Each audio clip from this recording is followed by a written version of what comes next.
Welcome students of class 11th. In microeconomics, the chapter is demand and the topic is movement along the demand curve.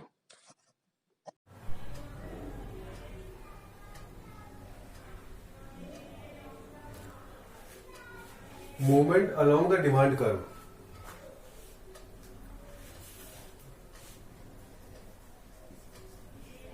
When quantity demand of the commodity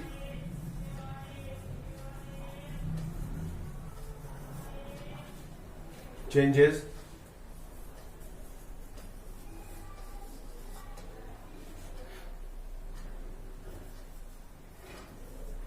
due to its price is known as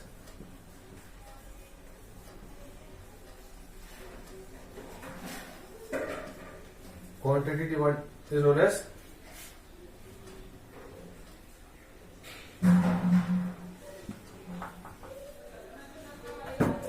change in the quantity demand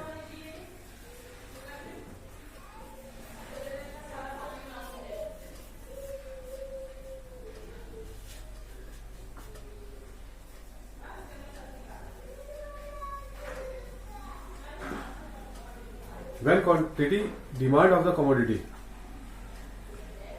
changes due to its price is known as change in quantity demanded. यानी किसी commodity की quantity की demand में अगर change आता है और वो चेंज प्राइस की वजह से होता है तो उस सिचुएशन को हम बोलते हैं change in the quantity demanded. और इसी का ग्राफिकली प्रेजेंटेशन कहलाता है movement along the demand curve.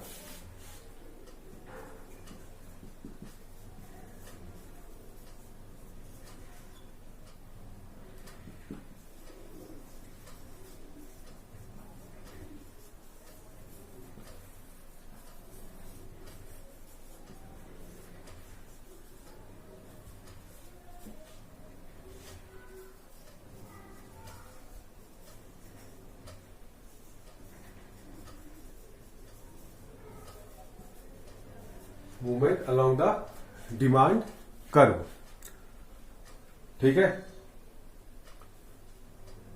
यानी तो प्राइस में चेंजेस आया है और उस प्राइस में चेंजेस की वजह से ही क्वांटिटी डिमांड में इंक्रीज या डिक्रीज हुआ है तो वो सिचुएशन क्या कहलाती है चेंज इन क्वांटिटी डिमांडेड. और अगर उसको हम ग्राफिकली प्रेजेंट करते हैं तो उस सिचुएशन को हम बोलते हैं movement along the demand curve. Now let us understand it graphically. ये दो सिचुएशन है हमारे पास. ये O है, ठीक है, ये प्राइस हो गया, ये है क्वांटिटी डिमांडेड. पहले प्राइस O और Q थी,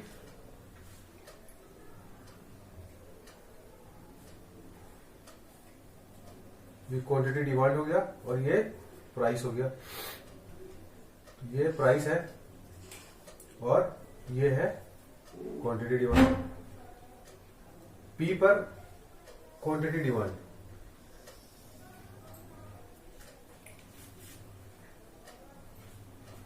ये हमारी सिचुएशन थी. Movement along the demand curve. Suppose price increase हो जाती है P से P1 तो ऑब्वियसली क्या होगी, जो हमारी डिमांड है वो डिमांड क्या हो जाएगी Q से Q1 हो जाएगी.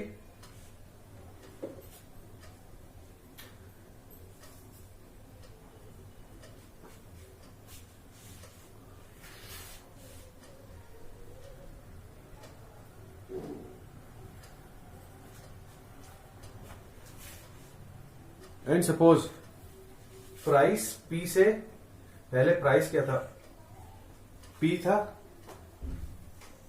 और अब प्राइस P से P2 हो गया.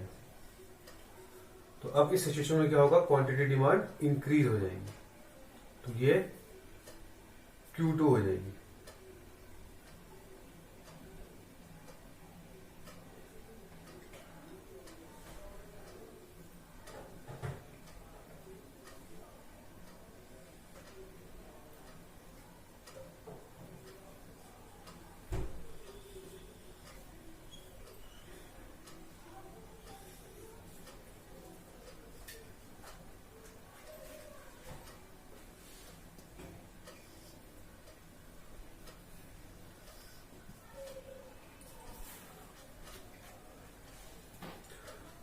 तो ये क्या हो गया, हमारा डिमांड कर्व हो गया। D and D is demand curve. अब लिखे जब प्राइस ओ और पी प्राइस पे, क्यू क्वांटिटी डिमांड था, इसके साथ क्या हुआ, प्राइस इंक्रीज हो गया और प्राइस डिक्रीज हुआ। तो इंक्रीज हुआ प्राइस में ये डिमांड है और डिक्रीज हुआ प्राइस पे ये डिमांड है। तो ये सिचुएशन क्या है, contraction and extension of demand. तो प्राइस यहां से इधर आया है, सॉरी प्राइस इधर से इधर है, तो डिमांड कर्व इंक्रीज होगा। तो ये सिचुएशन क्या कहलाएगी, contraction of demand. First contraction हो जाएगा,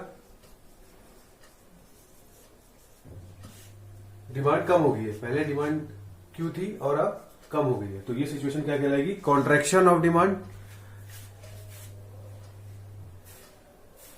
अपवर्ड मूविंग में क्या हो गया, कॉन्ट्रैक्शन और अपवर्ड मूविंग। अब सेकंड सिचुएशन, एक्सटेंशन।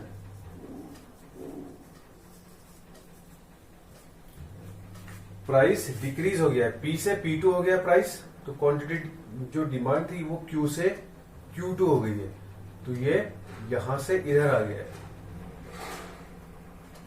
तो ये सिचुएशन क्या हो गई, एक्सटेंशन। तो अभी हम प्राइस की स्टडी नहीं कर रहे हैं, डिमांड की स्टडी कर रहे हैं।